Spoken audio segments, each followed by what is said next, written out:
Mercredi 14 mai 2025. Toutes choses vous seront données par-dessus. Jérémie Sourdré. Dans l'évangile de Luc au chapitre 12 au verset 15, Jésus va dire « Gardez-vous avec soin de toute avarice, car la vie d'un homme ne dépend pas de ses biens, fut-il dans l'abondance. » Le Seigneur nous exhorte à rejeter l'avarice dans nos vies et à rejeter l'égoïsme qui est totalement contraire à la vie d'un disciple de Christ.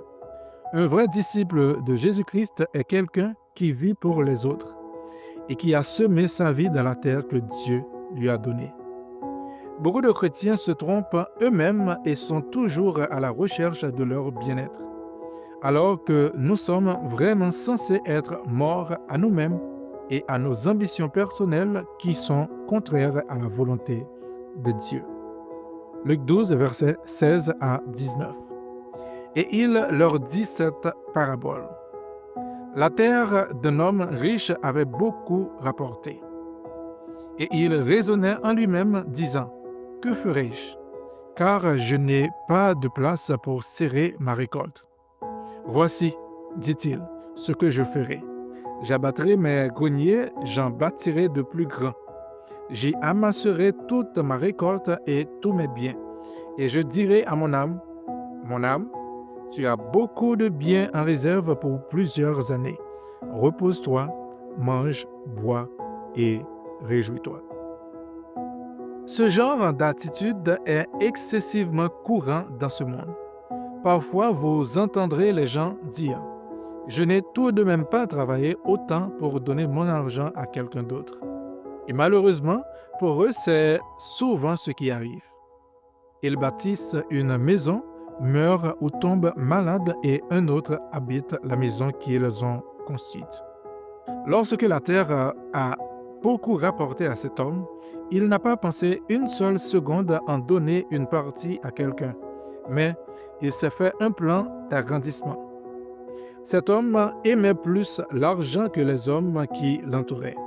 Cet homme faisait ses propres plans sans considérer aucunement la volonté du Seigneur.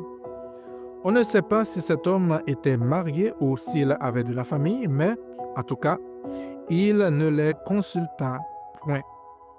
Il construisait sa vie par lui-même, avec ses propres pensées et ses propres raisonnements.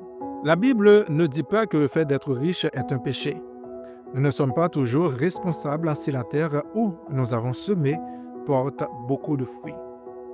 Certains croyants sont jaloux de ceux qui réussissent et alors ils se mettent à les critiquer en prenant une toute petite partie de message. Cela me fait penser qu'un jour, j'ai voulu référencer l'église dans laquelle j'étais à Paris sur un site internet de référencement d'église.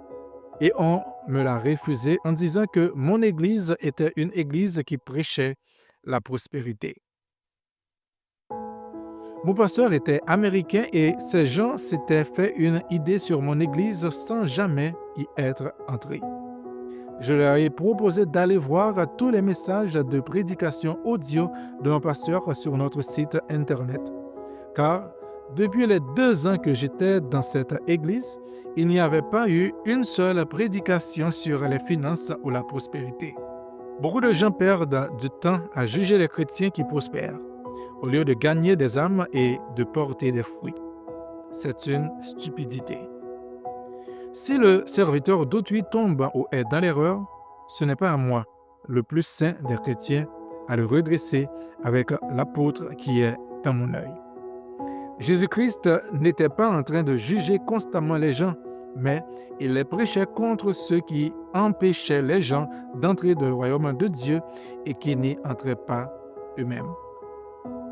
Pour revenir à notre texte, cet homme a voulu finalement prendre sa retraite, ou du moins la préparer. Je vois tellement de gens qui désirent la retraite plus que tout pour pouvoir profiter du fruit de leur labeur. Les gens attendent dans toute la semaine leur week-end et ils en oublient d'œuvrer pour le Seigneur la semaine. Ils attendent toute l'année leurs grandes vacances et ils en oublient de porter du fruit jour après jour. La retraite devrait être, en tant qu'enfant de Dieu, quelque chose de passionnant. Pour Pas pour les belles petites fleurs qu'on peut planter dans notre jardin, pas pour le nouveau portail ou la salle de bain à peindre, mais pour ce que Dieu nous appelle à faire. Parmi les gens les plus impliqués dans l'Église, il devrait y avoir une grande partie de retraités. Ils devraient évangéliser, gagner des âmes et réfléchir avec la prière à de nouvelles méthodes d'atteindre les perdus, financer l'Évangile, prier avec puissance, foi et détermination, aider les gens que Dieu met sur leur route, entrer dans l'appel que Dieu a pour eux maintenant qu'ils ont beaucoup de temps. Les retraités disent parfois: « Oh, nous avons encore moins de temps qu'avant quand on travaillait. » Mais c'est souvent parce qu'ils font plein de choses qui ne servent à rien.